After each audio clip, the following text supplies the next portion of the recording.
haven't booked the accommodation yet, I strongly invite you to do it. Otherwise, we don't have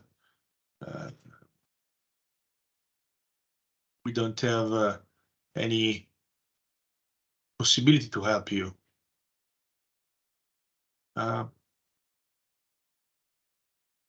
Okay, somebody started the registration, the recording.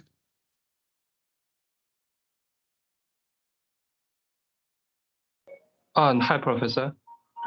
Hi, Whaley. Did you start the recording? May I? Because I know two of my friends, they want to join, but they have a class today.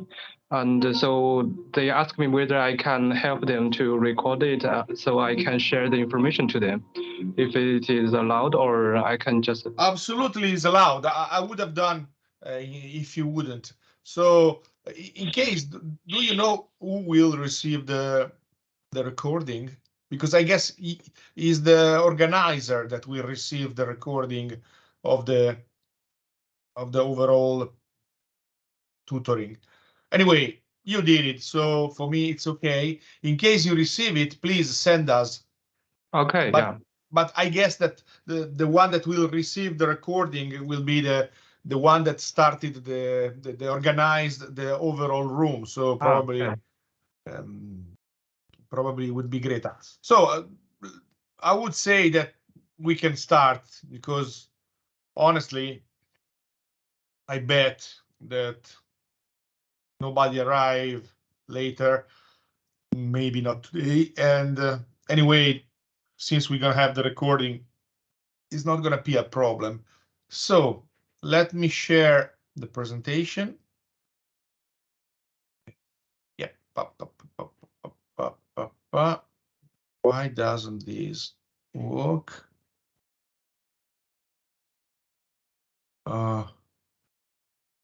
Finestra. Okay, this one.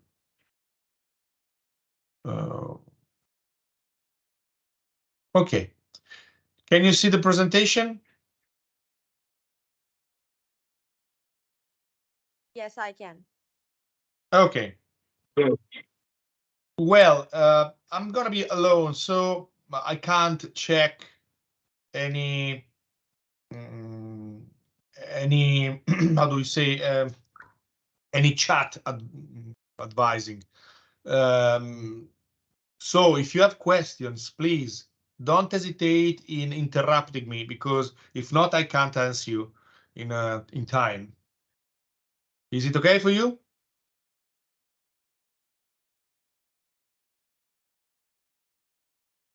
I guess so. For me, yes. Okay, don't worry anyway. Make it as friendly as possible. Well, let's start with this new Piranesi Pre-Rom tutoring.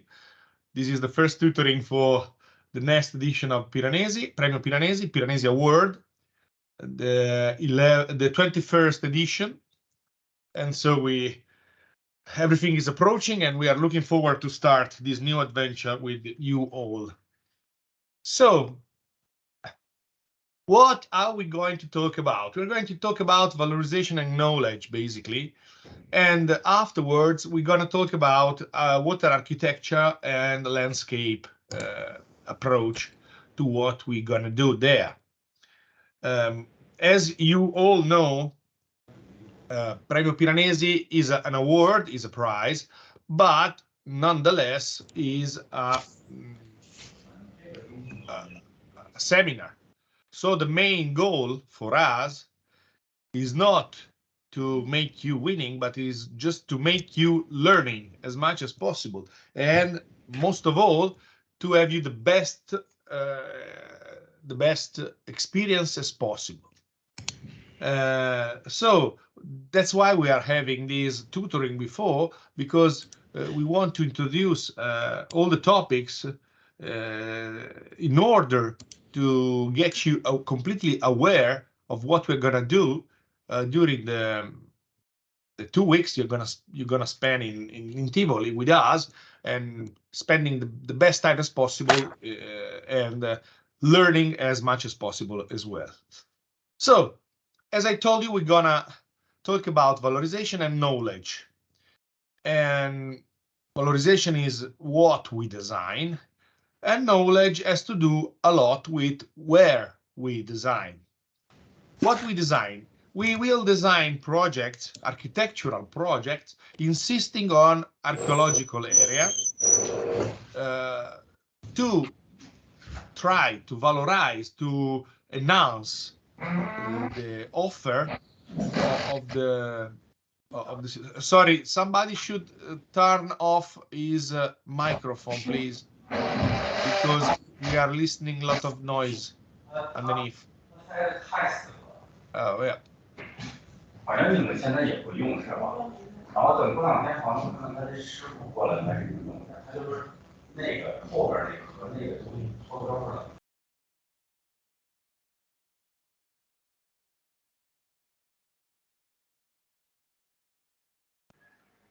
Sorry, we cannot hear you. I think the mic is muted. We cannot hear you. I think the mic is muted by mistake.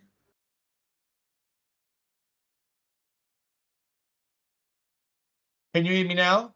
Yes, yes. Okay. And even the other microphone has been turned off. Thank you, Nadine. Thank you so much. Well, we were talking about valorization and knowledge. Valorization is mainly what we are going to design. We're going to produce architectural projects, because we are all architects, that will enhance the quality of the offer and the possibility of valorize the archaeological site where we are going to design. And we're going to do it in one of the most amazing places of the world, one of the most underestimated archaeological area of the world, just because of logistic problem, but a very wonderful gym for you and for your formation. That is Villa Adriana. Actually, you know about that already, but we have two kinds of possible intervention of valorization of the archaeological good. The first one is the physical and architectural valorization, that is the intervention straight on the archaeological area. The second one could be strategic and productive intervention that is mainly outside the archaeological area. And I'm going to show you what we mean about that. It is not just about where you're going to put your intervention, but also about which kind of intervention you mean to produce to enhance the visit of the archaeological site. The physical architectural intervention is probably the clearer one. We can see here some example, the valorization insisting on the Acropolis of Athens, where they are restoring and rebuilding what has been destroyed through times, or even the one in Colosseum, where we cannot just talk about restoration, but is a proper architectural project in itself. But we can say the same, and it's going to be clearer still talking about interventions on the good for what concerns the rehabilitation and restoration of the Roman theater in Sagunto, the one on the bottom left. But even clearer is the rehabilitation and restoration of Castelvecchio in Verona, Italy, from Carlo Scarpa during the 70s, where an old castle has turned into a museum with an amazing work of setup of the exhibition inside. And those are clear examples of how you can work, how you can intervene straight on the archaeological goods. But there are other kind of intervention still from the physical point of view, intervention that you can clearly check and understand better looking for them after this tutoring, just not to lose time, that are, for example, the one in Madinat al-Zahara in Cordoba from the architectural office studio of Nieto and Sobejano, the one on the bottom left. Here you can see that the project is not insisting on the area, or even the intervention for the recovery of the Temple of Diana in Mérida, Spain, where the new intervention is embracing the former archaeological remains. Take a look to this project and look for them to have a better understanding of this kind of project. But the main difference at the moment is between what is insisting on the archaeological area and what is not. Exactly like this one in Athens. We saw the intervention straight on the ruins before as an intervention straight on the ruins, the one of restoration of the Parthenon, for example. But for example, the new Acropolis Museum in Athens has been built somewhere else, afar from the Acropolis. You can see here the relationship between the two sides. And here we have another intervention outside the good. I guess what I said is pretty clear. And those are two of the possibilities you're going to approach during the Piranesi Prix de Rome. Actually, you are going to approach both of them because we are going to ask to design something straight on the ruins and even to intervene on the landscape without touching the ruins. So you're going to understand better both of them. That's why we're introducing this possibility.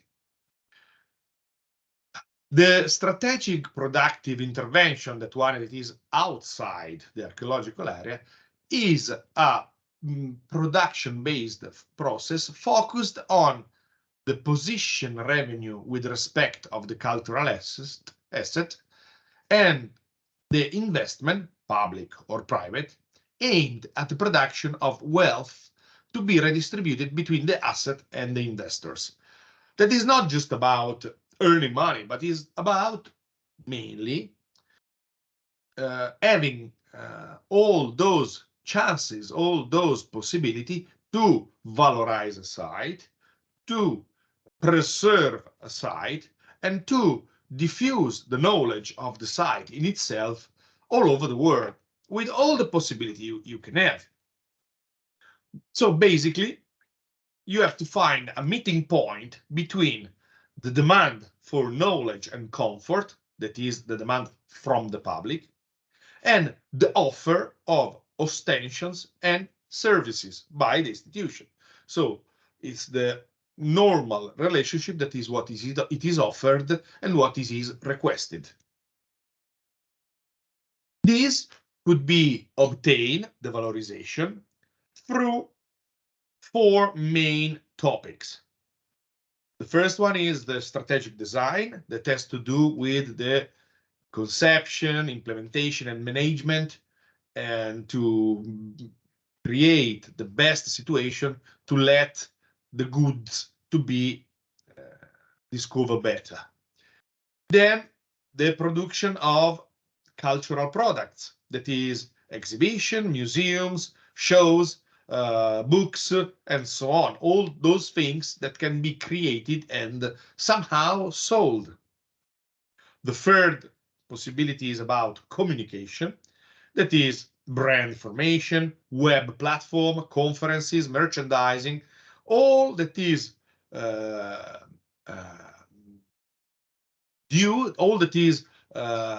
focused in diffusing the knowledge of the place. And least but not last, the production of services. So services to support the visit. So those services that helps the people to understand better the place where you are. So it's strictly related to knowledge and comfort. And all those services that are created to support the permanence in the territory. So accommodation, food, and all those things that could help the people to stay in the place, that also create richness. For example, this is kind of a valorization. So the creation at the Louvre in Paris of a new entrance that helped the people to use the Louvre as at its best.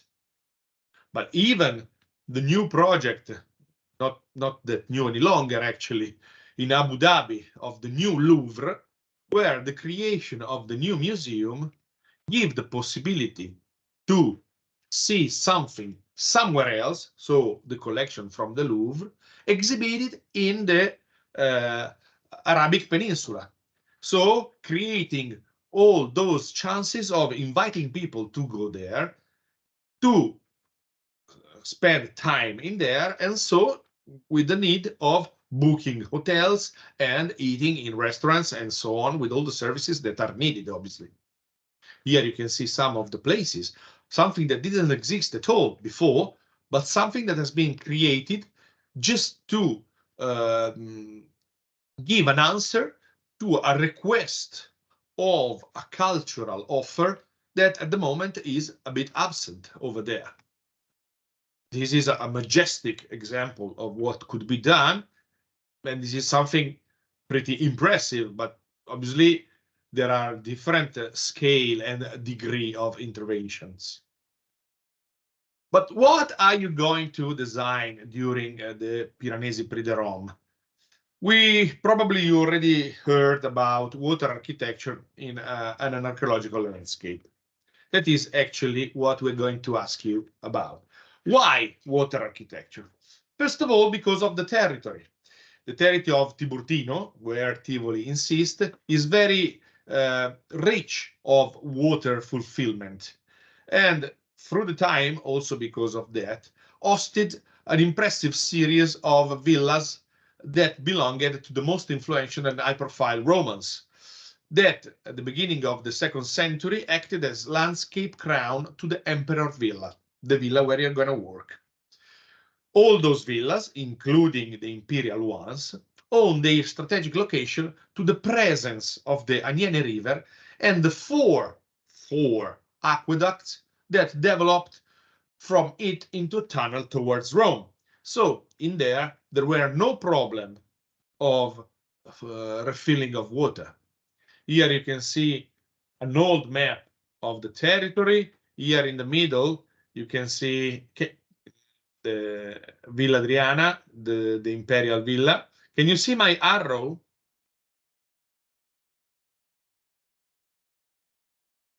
Yes. Okay. So, okay.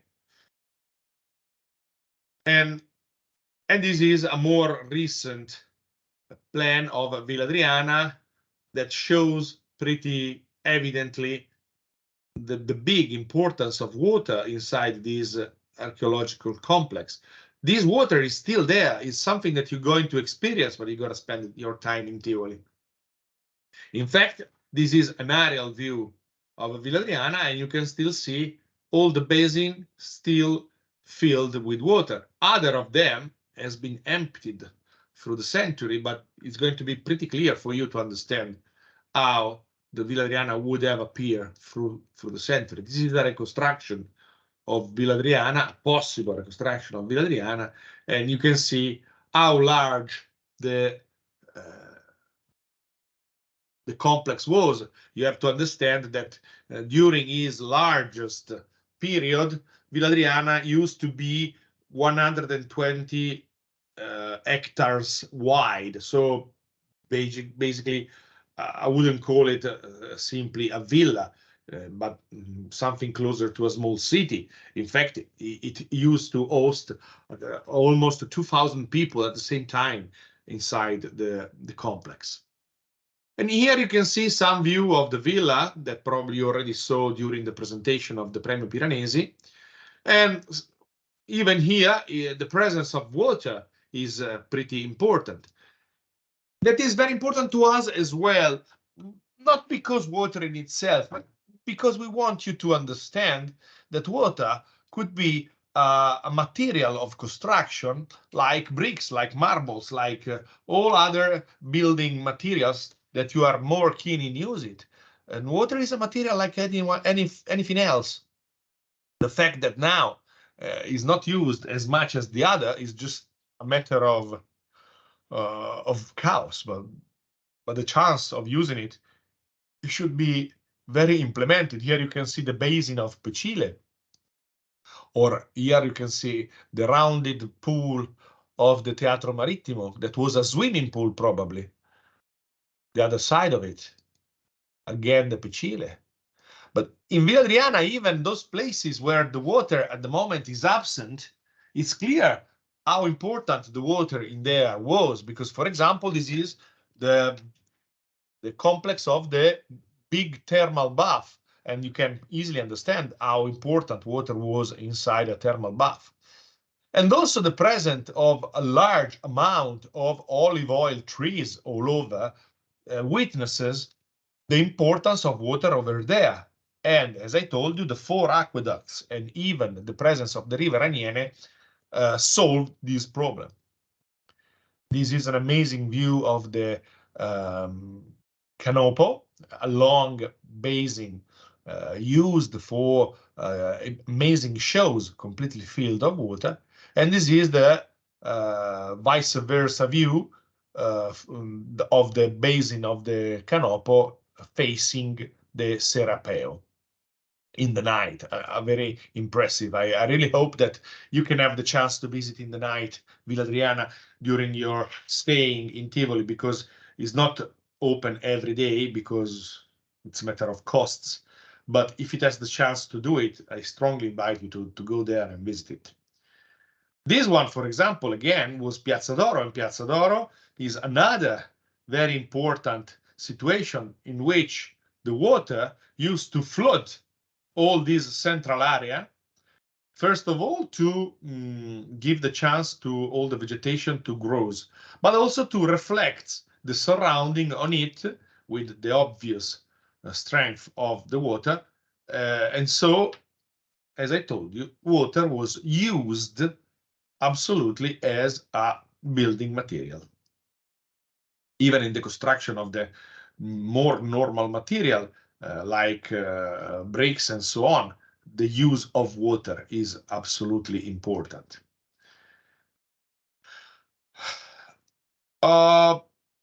We have to understand something strongly related to which kind of water you're going to use. Basically, the water we are going to work with is the acqua captiva. Acqua captiva is the water that is being modified and managed by human activity. That is something really strongly present in all the Tiburtino region, Villa Adriana, but even in Villa d'Este, still in Tivoli, or Villa Gregoriana in Tivoli again. So the acqua captiva, the aqua that has been managed by people, anthropized water, can be, secondly, divided into 2 kinds of managing. The first one, through a rigorously geometrical system, is powered by a channel made specifically for the purpose of giving life to the aqua ex machina, exhibiting magnificent fountains and water and features in Villa d'Este. In this case, the water that we can call it or aqua ex machina is a water strongly anthropized, rigidly and geometrically organized to create fountains and very spectacular and scenographic views. The second way, that is the one that can be found in Villa Gregoriana, still in Tivoli, is what we can call aqua naturans. The aqua naturans is still organized and managed by people, but keeps this natural idea, this romantic attitude to redesign the landscape on an archaeological and naturalistic basis. You're going to visit those 2 sites, Villa d'Este and Villa Gregoriana, and this idea will be clearer and clearer. Anyway, if you have questions, please ask again. Here you can see in this map the paths of the 4 aqueducts. 1, 2, 3, and 4. This is Villa Adriana. So those 4 aqueducts distributed water in Villa Adriana. And this is the center of Tivoli. A closer view with the distance of Villa Adriana and the center of Tivoli. The top aerial view of Villa Adriana, where you can see the former riverbed beside the villa. Another riverbed was there. And here is even clearer. Villa Adriana was a sort of an island between this riverbed and this riverbed. So the filling of water was definitely not a problem. Here you can see even in the historical map how the presence of water was strongly registered. And here you can see an actual aerial map of Villa Adriana and the Tivoli city center. Tivoli city center is 200 meters higher than Villa Adriana, that is in the valley low. Here you can have Villa d'Este, and here you will have Villa Gregoriana. The 2 examples I'm going to show you now. So getting closer, this is Villa d'Este. This project, as I told you, strongly geometrical and scenographical organized. And this is Villa Gregoriana, a more romantic and natural approach. So we can have aqua ex machina here and aqua naturans in Villa Gregoriana.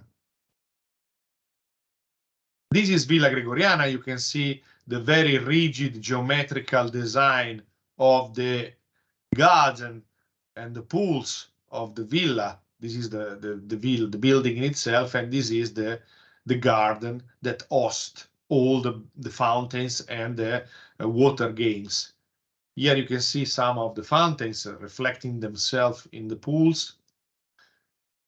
Here even better, can you see the height of a person compared to the height of the fountains, and none of them used engines, obviously. So this is just this is just obtained by the power of the pressure. And this is some of the spectacular views that you can have visiting Villa d'Este. Again. And now we can move to Villa Gregoriana, where the water that is insisting in a very natural landscape, in a very romantic landscape, a romanticism that is witnessed even by paintings through the centuries, and even by the actual view of the situation. This is the temple of Vesta. The former water of the river Aniene has been moved and channeled somewhere else. So that's why now this space is almost dry, to recreate other very romantic situation that at the end finishes into this incredible waterfall and very spectacular view. Those are the 2 biggest chance you have in designing the use of water. The aqua ex machina, more organized, more rigid, more geometrical, and aqua naturans, more romantic and more landscape approach it. The project teams basically that can be kept inside the idea of water architecture should be divided into 3 main possibilities. That is exhibition pavilions, thermal pavilions, and landscape architecture. From what I told you until now, probably you already started to organize. But why are we still giving you that importance to the presence of water in the architectural designed buildings.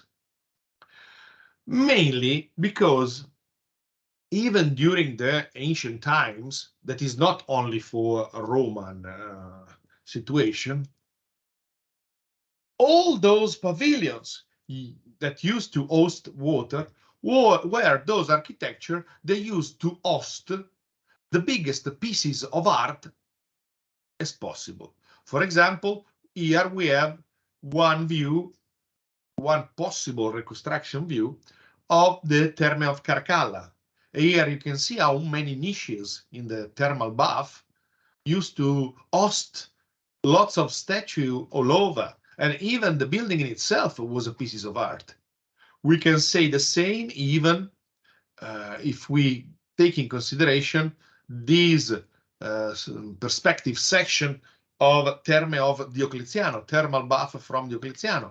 Even here you have lots of statues all over that were pointing in crucial situation with arts spread all over. And even through centuries, this idea of requalifying with art the places of otium, the places that are used for relaxing, for taking a break, was so important. Here you can appreciate some of the paintings from Sir Lawrence Alma-Tadema, a painter from the 19th century, an English painter from the 19th century, that used to redesign those views of ancient times where all the thermal baths were the places where you could find all the arts as possible. I also strongly invite you to remember this image of this naked woman laying and relaxing, because afterwards you're gonna see other picture that will show you something that would be very great. Even in Roman time, in the city of Rome, was very important the presence of water.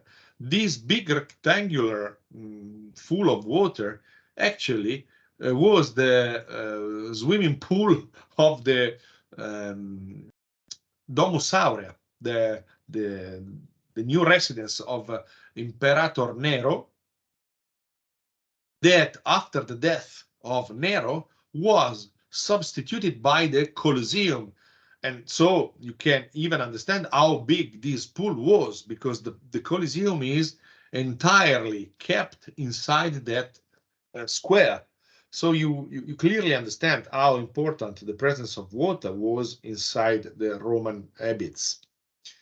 And as I told you, most of the most important pieces of art found all over the archaeological territory, all over the world, but mainly in Rome, were found inside the thermal baths, inside those kind of places. That's why we want you to have to do with water, not only because it's an incredible and amazing material of building, a very evocative material, but also because historically has always defined that places where arts used to be kept, arts used to be exhibited. All those statues I'm showing you were found in inside the ruins of the archaeological site of thermal baths. This is the Boxer, one of the most amazing statue ever. But even the Discobolus, the famous Discobolus from Milone, in this case we are talking about a copy, but this is a Roman copy of the Discobolus, was found in the thermal bath because they used to adorn, they used to decor those places to increase the pleasure of attending these places. And if we can say that for the Roman period, we have to keep in understanding even the fact that even nowadays, I mean, this building is 100-year old, but definitely closer to us than a Roman situation. obviously, I guess you all recognized the German pavilion in Barcelona from Mies van der Rohe from 1929. Even here, Mies van der Rohe decided to exhibit this statue representing the morning from Kolbe, a very famous sculpture at the time, but still laying on water. So the water could ever reflect the importance and to enhance the quality of the statue, and at the same time gave charisma, gave importance to the piece of art in itself through the use of water and its relationship with the surrounding material.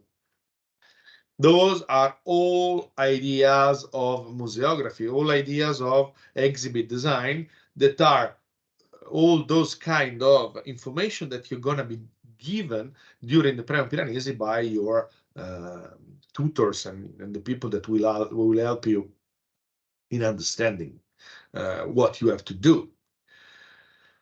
But water, that as we told you was a great important material for its quality in itself, has also a very big importance from the symbolic point of view. Here we can see the Brion graveyard from Carlo Scarpa in San Vito dal Tivoli in Veneto, in Italy. And here Carlo Scarpa decided to requalify his own architecture with a strong presence of water. You can see the pools in this model, but you can see from this picture how important the presence of water is in the design of this architecture. And as I told you, we have to consider water as a building material. In this case, we have water, but this piece of the graveyard could have been paved with marble or could have used another material. He just decided to use water. That, in this case, is also considered as the cradle of life. And so in the circle of life that begin with the birth and ends with the death, obviously the water has also a very strong and symbolic importance. Here you can see lots of elements that you can find if you visit this place. Here you have this little chapel that is basically on a small island in the middle of water, where that is called the place to think, the place to pray. In there, where you can find your own reconciliation with your dead relatives. And here again, the flowing of the water that symbolize the circle of life between life and death is still continuing and still running to keep the idea alive. But again, as I told you, water has its own qualities. Probably the most clear and the most used one is the reflection. And here you can see how this chapel that is standing in the middle of an anthropized, an artificial lake is reflected by water. A water that has its own life with fishes going all over, and the chapel in itself reflecting in the water. All of the elements that can design the lowest part of water.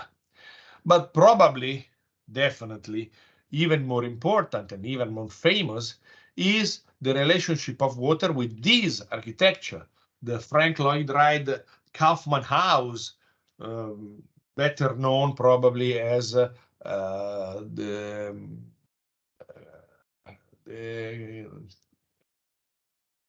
I don't remember the name. I know it as Kaufman House, but I guess you all know this building, where the presence of water is the reason in itself because of the construction of this own house. And from the exhibition point of view, let me show you this example. This is an excavation that has been done in the center of Valencia in Spain, where they decided to build a building over there, but while making the excavation, they found an ancient Roman domus. So they decided not to build the building, but to turn this into a museum. But this museum was on a lower level considered the level of the city. So they decided to musealize it into a very peculiar way.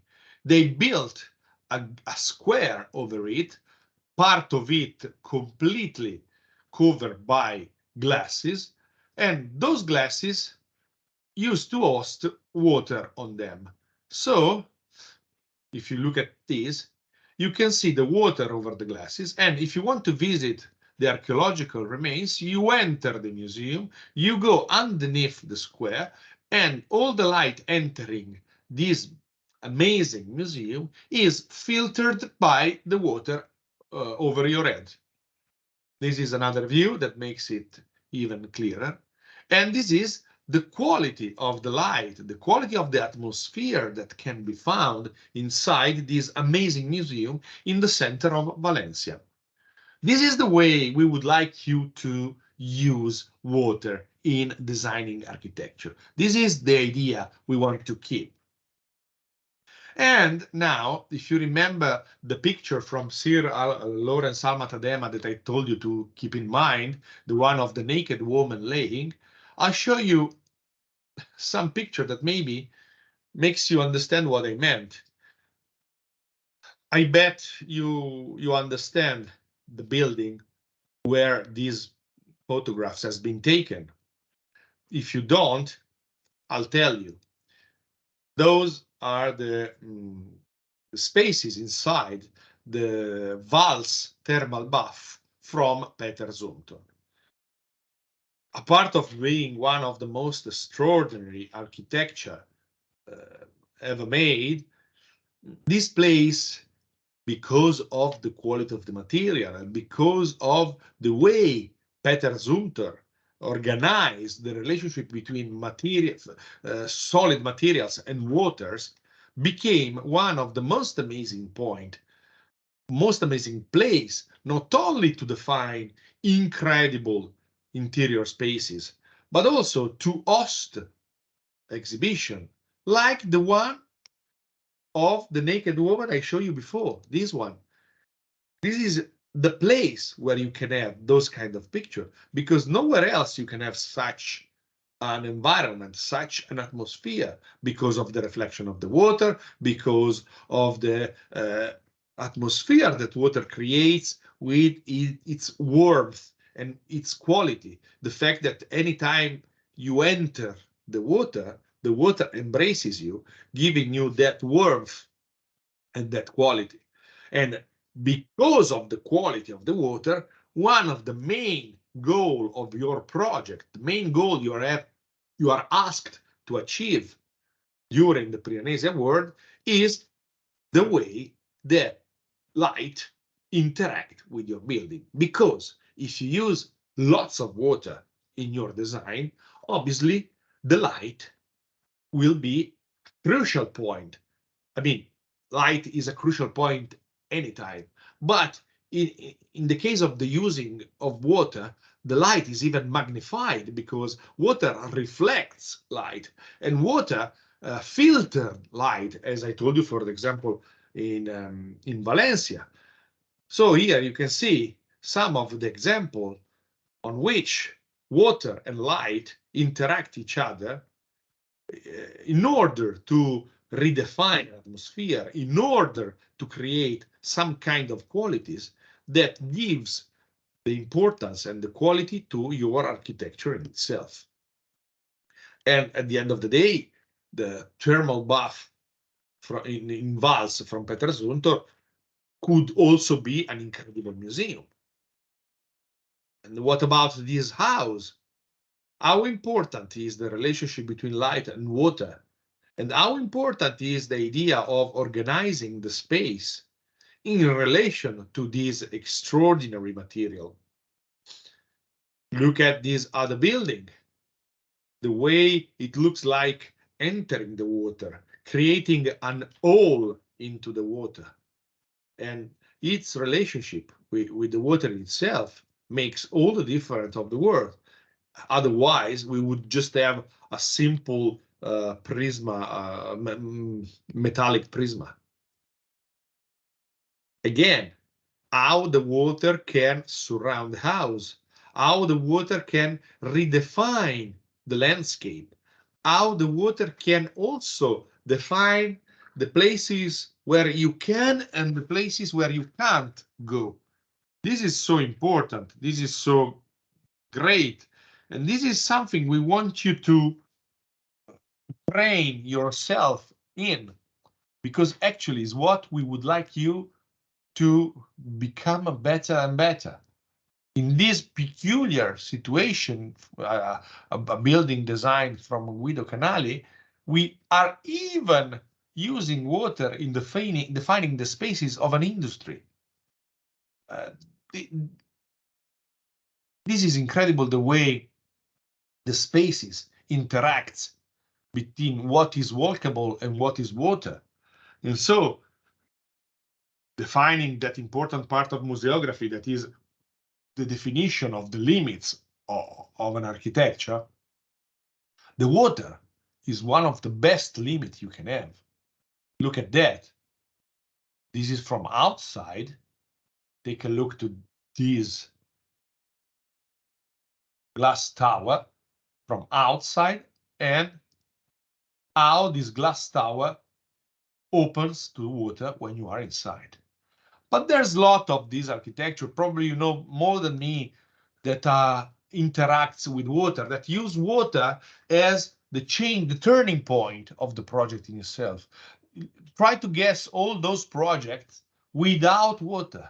Try to understand how different they would be. Try to wonder this entrance in the middle of water, how different it would be. Look at that. Look at the way you can cut the water. You can open the water. This is the feeling you would have entering this point with you walking and looking at the water raising beside you while you are going down. And this is the surrounding of this element. Other buildings in the water. This is from Dawando. This is from the Promontorio office. This is a floating pavilion like this one.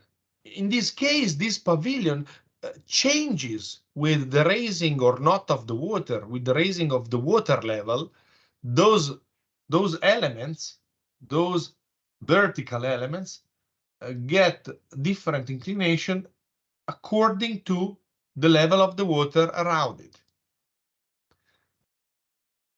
Other building standing on water. Or even more famous, the 9/11 memorial in the center, in downtown in New York. You know, the former place for the of the World Trade Center. This memorial, it's all about water. It's all about water flowing into a void that was designed and organized to give you that peculiar effect. But actually, if you look at the spectacularity of this monument, honestly, you should understand that in the former time, we're not that different attitude. Because if you look at that, and probably you can recognize Fontana di Trevi, you clearly understand that water always has been used not for a functional use, not for giving water to people, but to redefine the quality of architecture.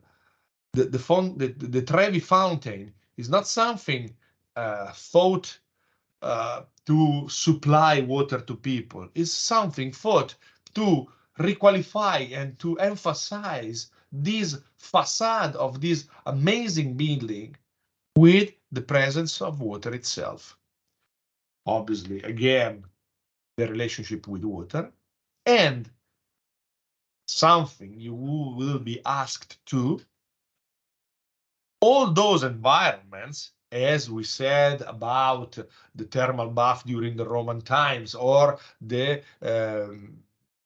Val's thermal bath from Petersunto, all those places characterized with this huge presence of water can be that spectacular to host all those shows, all those exhibitions, in this case, even fashion exhibition, that can find in such a place incredible settings for themselves. This is something that you will be asked to think of and to design when you're going to be there in Premio Piranesi, during the Premio Piranesi. Then again, in this case, we have another example in Regia di Caserta of aqua naturans, where the anthropized water is channelized to recreate this romantic effect. At the same time, with a more geometrical and more schematic idea, still in Regia di Caserta, you can have this kind of design of water that is even clearer from this view, where you can see how both aqua captiva, both are aqua organized, but this is aqua naturans, flowing like something that is romantic and landscape design. This other one is aqua ex machina, where the definition of different pools created these little waterfalls. Obviously, the presence of water helps and increase the use of the design of the vegetation. That is something that probably you are not that keen as well, because when you design architecture, architecture could also be designed by nature, by vegetation. The mazes or the labyrinths are architecture, but sometimes they are made just by vegetation. Nobody said that vegetation is not architecture. And in this romantic way of designing architecture, we have even this idea of using water in those places, even in creating fake ruins, even just because the need of having this romantic approach that only water could give you. Only water can help you in creating such an environment. And this is what we want you to understand. Obviously, we don't want you to redesign a fake Egyptian-like chapel, but just to make you understand that this building that is in Rome has been built, has been designed in the 18th century, 19th century, and is not clearly from Egypt, not in Rome. And why? For 3,000 or 4,000 years after, they felt the need of recreating such an environment, still with the using of water, because the using of water is so great, so important, and so underestimated nowadays. That is what we want you to design. We want you to design architecture, keeping in consideration the importance of water as a building material. A building material not only for architecture in itself, but as you can see in this picture, for the landscape design, for the organizing of the space. Because when you're gonna face yourself with Villa Adriana, you will discover that it's not just a place with ruins, with archaeological ruins. It's a place with ruins, but architecture, because there are buildings that are still there. Is a place with architecture because you're going to design physical architecture, and because it's a place with the layer of the vegetation, is the layer of the landscape, is the layer of the water. So you have to redesign architecture in the largest consideration you can have of this topic. Architecture as the redesigning of the world we are living in. that is something, again, that always existed through years and through centuries, through all the times. And it is very important in your formation, despite it's something pretty underestimated. So, I hope not to have bored you too much. And actually, this first tutoring meeting, or at least the slideshow, came to an end. Do you have any question on any suggestion you want to discuss with me now? Please feel free to ask whatever you want. Maybe I can bring back the view to the. Well, for me, it was enough as an explanation for this stage. I really understood about like how like the most important stuff, and we're gonna work with water and different types. So for me, it's fine. Thank you so much. Ah, you are more than welcome. Other point, other question. I can see that other students joined us. Everything was clear. Everything was enough. Maybe you're even a bit tired. I don't want to stress you too much. So it was clear. Thank you, Professor. thank you for your attention.